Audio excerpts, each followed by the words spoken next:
Hi everyone, and welcome to my channel, or welcome back. I am Caspian and I read a lot of books, mainly library books. In today's video I'm going to talk about my two most recent reads. One is a library book and one is from my own shelves. And it's time to put this up. This is because the sun just shines in right on my face. So I'm gonna have to have that up for the duration of this recording. So, welcome spring. So, the first book is An Echo of Things to Come by James Islington. This is the second book in the Licanius trilogy. And I gave this a 5-star rating. So, I'm not going to talk too much about what it is about, because it is the second book in the series, but in this book, oh wow, there's so much things going on in this series. But basically, let's see if I can just sum up some of it and not spoil this book too much while doing it. So, one of the main, I would say the main character is Vägen. So in this series we have different types of peoples as well as half gods or gods. So we have the gods that's called Camelot and El. And I think El is supposed to be the good one, and then Camelot is supposed to be the bad one. And so in this world, in these books, there's kind of a struggle between if the world is predestined, if everything we do is predestined, or if we have free will and if we shape the world together.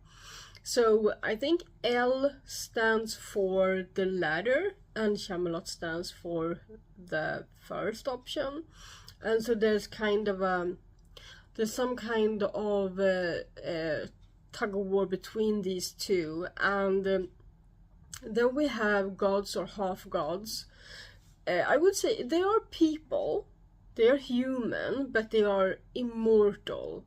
So we have like a handful of those that we meet throughout the series, and the most important one is Talkamar.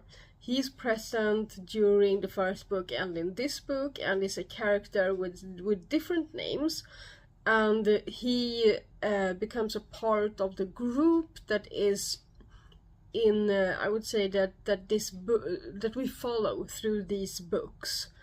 And so he basically he did a bunch of bad stuff for what he deemed was a good cause.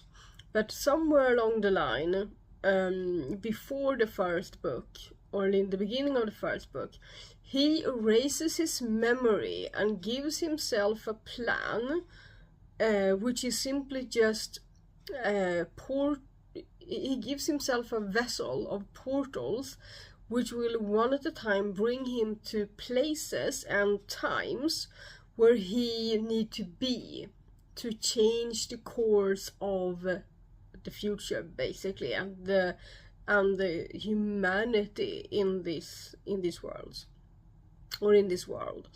And along the way he meets this group of humans that are a mix of gifted, which are people with magical abilities. They have a kind of a storage reserve, that's what they call it, a reserve inside of them with essence, which is kind of life force, I would say, and energy that they can use to create magic. Basically they can like throw bolts of energy and destroy, but they can also heal with this energy, and most importantly they can heal themselves.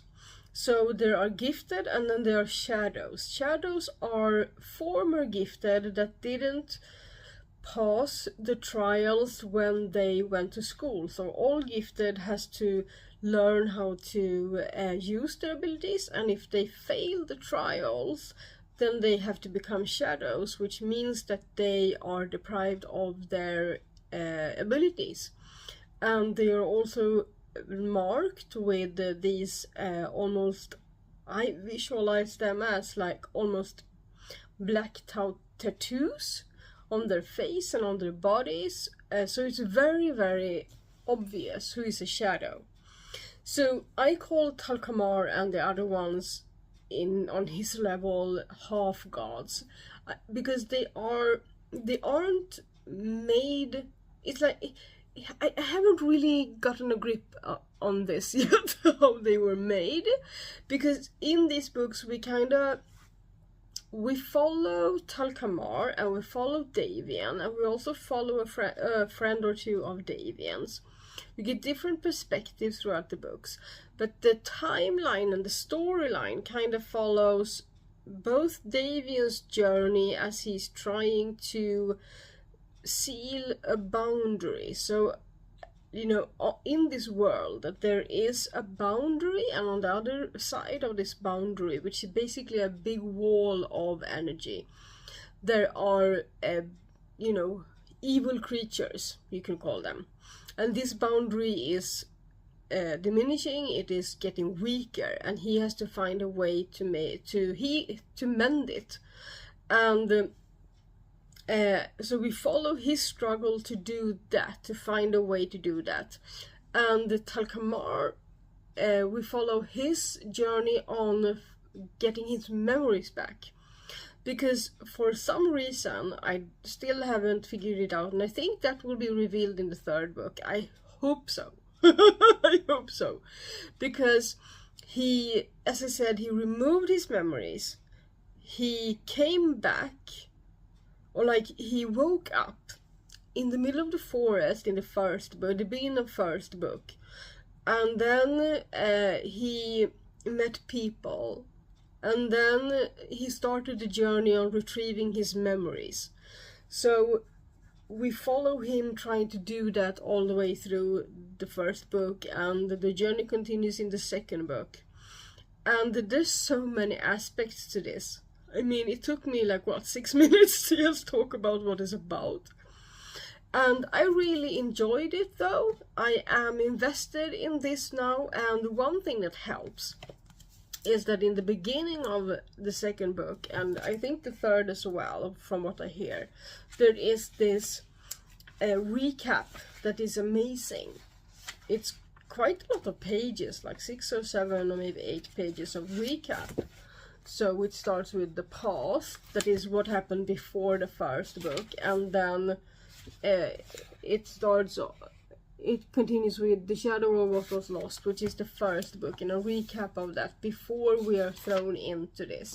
And in the back of the book, there is a glossary of words, because they use a lot of words that make no sense, and that I, in the beginning, mixed up a lot. And then there are also a glossary of characters, and that really helps, because a character, a lot of the characters have many names, and the names has shifted over time, and we go back and forth because we follow Talkamar. So this glossary is a really good way to keep up with who was this again. So I'm really thankful for that, and as I said, this is high fantasy, and I really, really, really enjoy it. And there are some romantic aspects to this. There are people that, like each other, fall in love, but it's not a romantasy, because it's just like, they're doing life, they're trying to save the world, and oops, they fancy each other, and they do what they can to, meet each other when they can, and but they can't really promise each other anything, and they are young. Most of the main characters in this book is like in their 20s in this book, I think, and they're younger in the first book, I think, but the time has gone by. I don't know. They're like somewhere between 17 and 21, I would say. So they are young and they aren't really thinking about anything other than saving the world. And I appreciate that. I appreciate that. And you see, it's hefty. And even though it does have this recap and the glossary and then a couple of pages at the end of another book, like a first chapter of another book, that is not his book, it's still almost 220 pages. No. It's still almost 720 pages. And the first book was around 600, so when I picked this up I was like, damn, this is thick. Okay, so editing Caspian here. I completely forgot about the whole group of individuals in An Echo of Things to Come. They're called augurs. They are above the gifted, you could say. They have other abilities. And there's just so many things going on in this series at the same time that it's impossible to remember everything. And if I were to talk about everything, it would take forever. But yeah, so I just want to acknowledge that I forgot about the augurs completely. And they have rather a big part. There's something like a power struggle with the augurs and the gifted. And yeah, so I just want to acknowledge for anyone who has read the book that I did completely forget the augurs, and if I have completely forgotten anything else, I'm sorry. Now the other book is completely different. This is called, this doesn't have a title in English, but it is you know, by an American author, so I don't know why. There's no, because all other original information is here, but not the original title, and that's, yeah. But in Swedish it's called Vägen to Sugar Maple Inn, so I think it has to have to do with something with Sugar Maple Inn, right? In English, I'm guessing. And the author is Louise Miller, and this is I would say contemporary romance. And at the beginning of this book, I felt like, am I starting to fall out of love with contemporary romance? Because this is the second book with this, like, feel-good theme that I have struggled with. And then I realized that no, because I liked the storyline, I just don't think it was executed very well. So I gave this 2.5 stars, and it was a 2-star all the way to the end. And then the end gave it a 1/2 star more because it was a satisfying ending. So in this book we follow Olivia Rawling. She is a pastry chef in Boston. And she, in the beginning of the book, she is the pastry chef of this big event, and it ends with her burning a lot of things. She's making some kind of a dessert that's burning on top, and then like a tablecloth catches fire, and it just goes from there. So she takes a break from that and goes to visit her best friend in Vermont. It doesn't say really, I don't know really where in Vermont. I know that the village is called Guthrie, or the town, a small town. And within like minutes, I would say, her best friend convinces her to take a job at the local inn, Sugar Maple Inn, because the owner needs a new pastry chef. So she ends up taking this job, and she gets to live in like a syrup cottage on the grounds of this inn. And I would not have known what the syrup cottage was if I hadn't read How to Make Maple Syrup in another book by Robin Wall Kimmerer, Breeding Sweetgrass. So thank you, Robin. So anyway, she lives in that little cottage and works at the inn, and then we follow her life, and there are of course a love interest, and you know, I like the elements of this story. I like the small town, I like the baking, I like the fact that the love interest is you know, also from the big, he's back from the big city. He is a resident of Guthrie from the beginning, born and raised, but then he went to Seattle to go to school, I think, and then teach, and he's now back to help his parents with the farm, and all of these things I like. But there were some aspects that made me think that the author didn't execute this well. And what I didn't like was to be first of all, I do like baking in books, but what I don't like is for the author to put the menu. You know, she can write the menu. An author can write the menu of like the inn and what they're working on a page, right? Sure.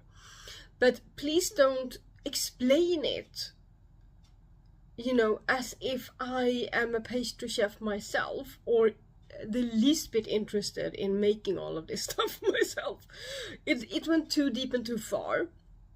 And so every time they made something, at least like for the first two-thirds of the book, it was described in too much detail. I got lost, you know. I was like, wait, wasn't she talking to the other person? What were they talking about? Because I got lost in them baking in a bad way, in a not nice, yeah, in a bad way. And this attention to detail when it came to the pastries continued, and it popped up in the weirdest places. Like they were sitting, some people were sitting and enjoying a dessert, and in any other book it might have gone something like this. What did she say? I cracked the surface of my creme brulee and enjoyed the sweet taste of it while blah blah blah blah blah, doing other things, talking about stuff, enjoying the company. In this book, it was like, I cracked the surface on my creme brulee and I scooped it up and I did this and I did that, and oh, that's good, and the next bite, and you know, we followed the person, you know, each and every bite. And I read other books where people kind of get lost in the taste of something. They're like, they take a bite of pancake or something and they're like, oh, that is what I needed right now, that is so good. That's fine. But I don't need the details of how you scooped it up and the contents of it. I already know that. You told me when you baked it. So that kind of drew me out of the story a million times throughout the book. And I was so sick of it by the end. And then there are two things in this book, or there's one thing, but so okay, so like this. There's two things that is the same but different. So I'm gonna tell you.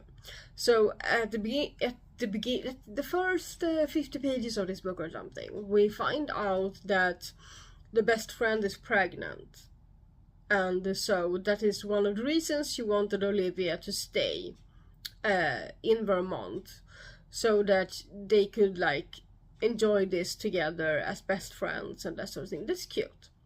But as soon as I read pregnancy, I'm like, this should be a content warning because I don't appreciate that. I have said before on this channel that I am a grown person. I'm a grown-ass man, and I don't have any kids. I am child-free by choice. I do enjoy my friends' children. I do enjoy I do like children. I worked with children in kindergarten. I worked for 3 years. I have I enjoy the company of children, playing with them. I enjoy conversations with them. I just don't want this. Because my friends' kids, most of them, we've been here. This was several years ago. I'm not interested in being a part of that again and follow each and every step of the pregnancy, the sore feet and the ultrasounds and the heartbeats. I'm not interested in that. Okay, edit Caspian again. So, I don't mean what I'm saying in this video. What I mean is that I don't enjoy follow a pregnancy in a book. It's not what I want to read. I do have friends that are in, the child birthing era of their life, and I don't mind supporting them during their pregnancies and, worrying about their pregnancies together with them. I do enjoy that experience together with them, but I don't want to read about it. So, yes, most of my friends have gone through all of this like 10 years ago, but I do have younger friends now that are going through it or have just been through it or are like new parents or are looking forward to be parents. So I just want to correct that, because it sounds in this video like I don't want my friends to watch this and they're like, oh, I will never talk to Caspian about my sore feet again. Please do. It's just I don't want to read about it in a book where I want to follow another storyline, where there's focus on something else. So, yeah, I just wanted to clarify that. Thank you. So, I want that to be somewhere on the cover, or inside the cover, or, anywhere. Pregnancy. And this happens twice. Because later in the book, there's an unplanned pregnancy, and if there's something I dislike more than having a pregnancy that was planned and wanted and wonderful, it's thrown in my face when I'm reading a book, and I'm like, oh no. So, because when that happens, I have to follow 2 storylines. I have to follow the storyline of the person that is, in this case, working at the inn, following, kind of meeting one person, meeting another, following in love, who will she choose, blah, blah, blah, yada, yada. And then on top of that, I have to follow the pregnancy. That's not even hers, And then you throw in an unplanned pregnancy and a person that needs to choose to keep or not to keep, what to do and yada yada, and I'm just like, no thank you. So there were so many times that I wanted to DNF this book. At least 3 times I was reading it like this, and I went,